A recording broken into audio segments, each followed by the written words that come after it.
The prayers have not worked.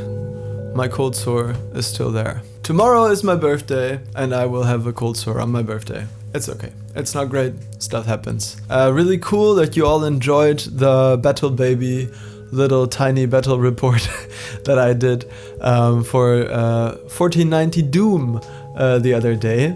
Really fun. Maybe I'll do some more of those. We'll see. I might be into that. I also desperately want to make my own custom special Doom company for when I actually go to the tournament in November. So that'll be a video for sure. Thank you also for everyone who reached out because of my employment status and maybe because I seemed a little bit down in the video before the battle report. I'm okay, thank you for asking and for reaching out. And so many of you are in like similar positions. Yesterday I was in a arts and crafts supply store with my partner and I overheard the cashier talking about like a very similar situation to mine. She had studied graphic design and since then only worked in retail, and she was trying to get a retail job in like one of the larger art supply stores here in Berlin, but they didn't seem like they were hiring at all. And she was like super frustrated, venting to her coworker about it. And I empathize with that so much. And that situation is so similar to mine in a lot of ways. And from your comments and your messages, it's similar to a lot of you guys as well. So I want to say, awesome that you're here. Let's uplift each other. Let's back ourselves and don't give up. Just keep doing what you're doing, creating art, be kind and make cool stuff is my motto. And I hope that attracts other people into our lives with similar mindsets. I think this channel is maybe doing exactly that. I hope it is, and I hope it can do the same for you. So, you know, you can feel free to use the comments of this video as like an open forum to find like-minded people or like vent about current work frustrations. I'll be there. I always try to respond to every comment that I get. I think really the motto is to build community here. I want this to be not just me talking to you and showing you like my nerdy hobby stuff. Like, I'm aware that's what we're all here for and like that's the most fun, but I think this can be much more than that. I hope to really build a feeling of togetherness. In the same way I found this community a few years back, I hope a lot of you guys can have a similar experience, right? When I first started watching trends videos, it was like something clicked for me and I was like, oh, okay, I guess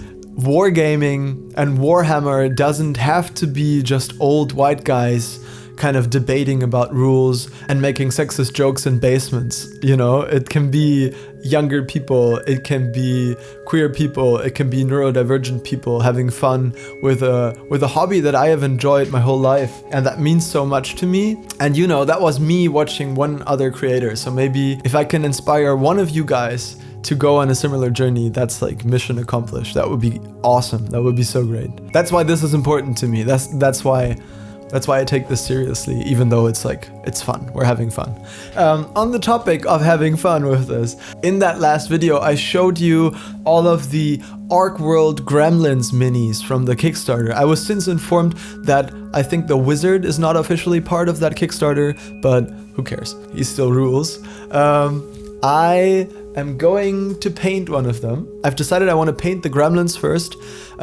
There's not a lot of time left on the Kickstarter. When this video comes out, there is still time left to back this. So go into the description and click the link if you want to get these minis, physical metal and resin minis for the ArcWorlde Gremlins. They're still available. This is not a paid promotion. This is not a sponsored video. I just wanted to give you a fair chance to get these minis before the campaign ends.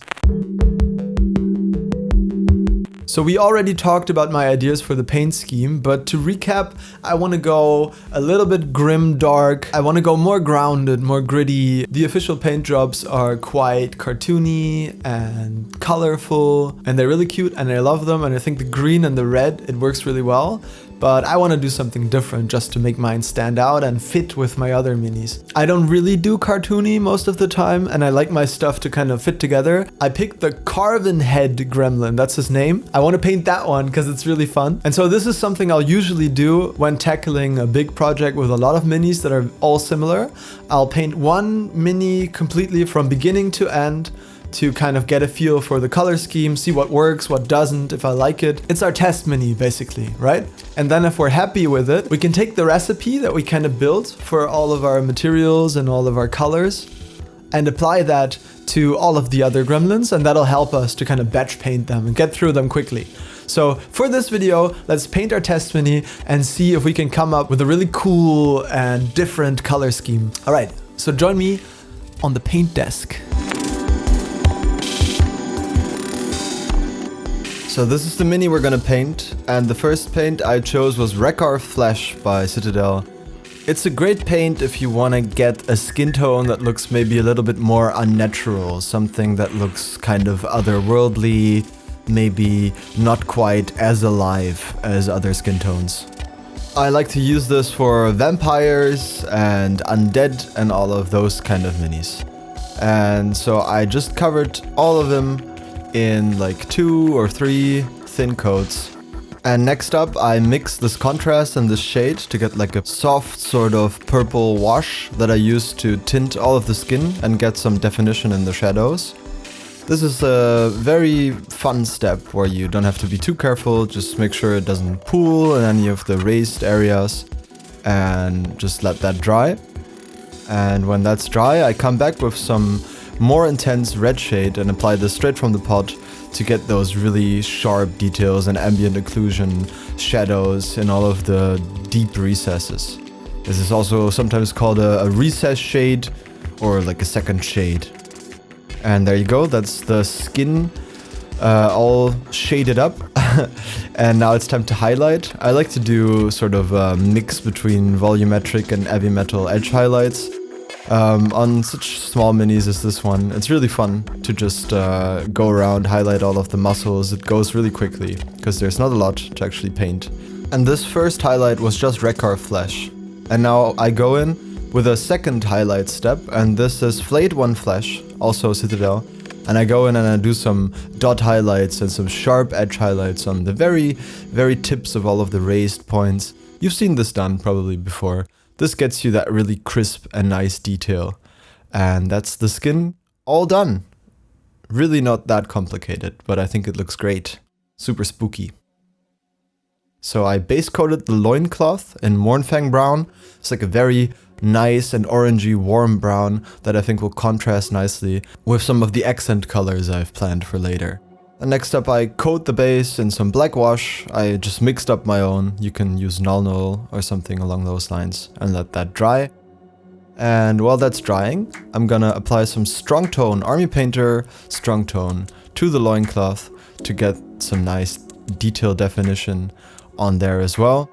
You know, some people, they hate on acrylic washes, but I think they're great if you know how to use them, if you don't let them pool too much and you clean them up properly. They have advantages and disadvantages, just like any other tool. The base is not like completely dry yet, so I don't want to do any dry brushing, but I can pick out these stones. I use like a lighter shade of gray for these, just to make them stand out a little bit. And next up I highlight the loincloth. For this warm brown, I always have a triad of colors I like to use. So it starts with Mournfang brown as the base, and then I go into Scrag brown as the first highlight, and Deathclaw brown as the last highlight. So you can see me going in here with that Deathclaw brown and getting just the little tippy tips of all of those strands of fur that he's got on his pelt. And this is really easy. You don't have to be super neat. You can just pick out these raised details with the edge of your brush. There's no crazy techniques going on here. For his totem, I decided to base this in Dryad Bark. It is very similar to paint like Rhinox Hide. It's like a warm brown, but it's not as warm. It's a little bit more desaturated, which helps, you know, because we've got the very brown loincloth already.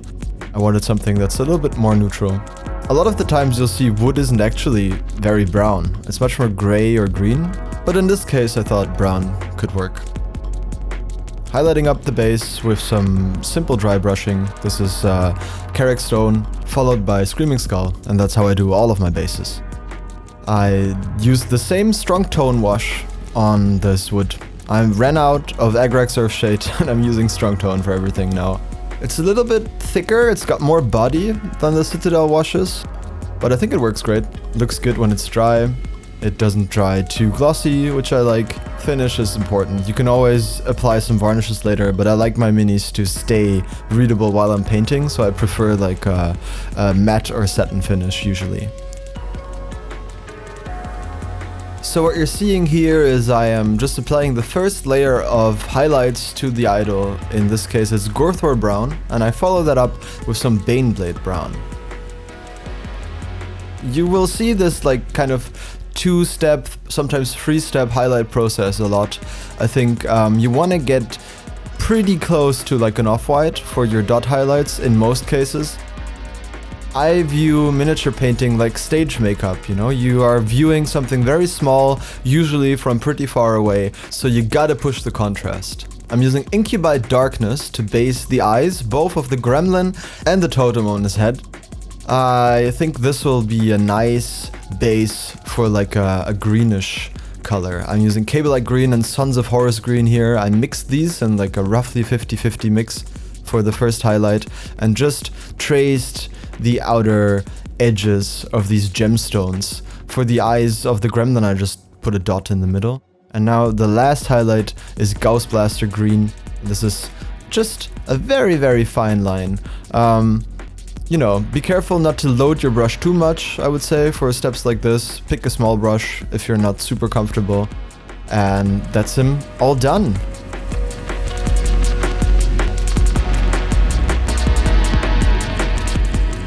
My little test gremlin is all done. I'm really happy with the end result.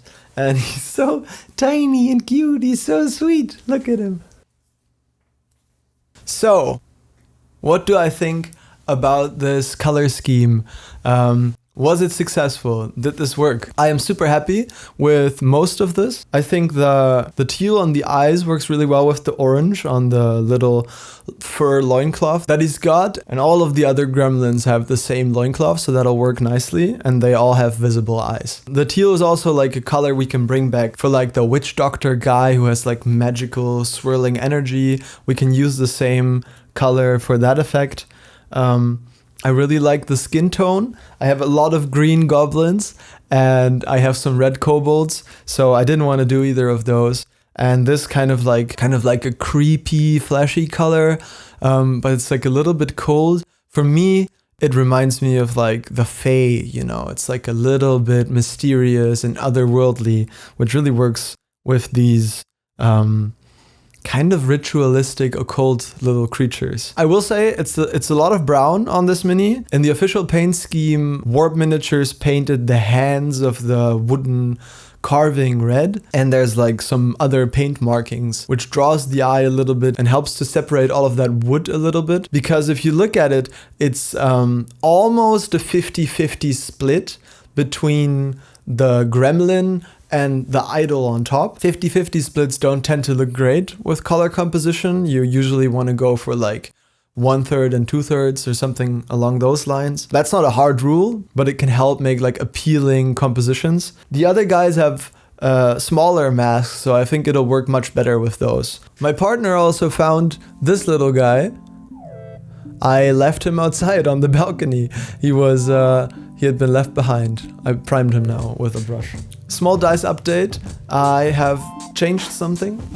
So before, the dice were in these big boxes, but they were very large and I didn't want to waste that much space. I'm also planning to take these to Camping Kit Bash and I want to make 25 sets, and 25 of these would have been a lot to carry. So I got smaller boxes and I transferred these over.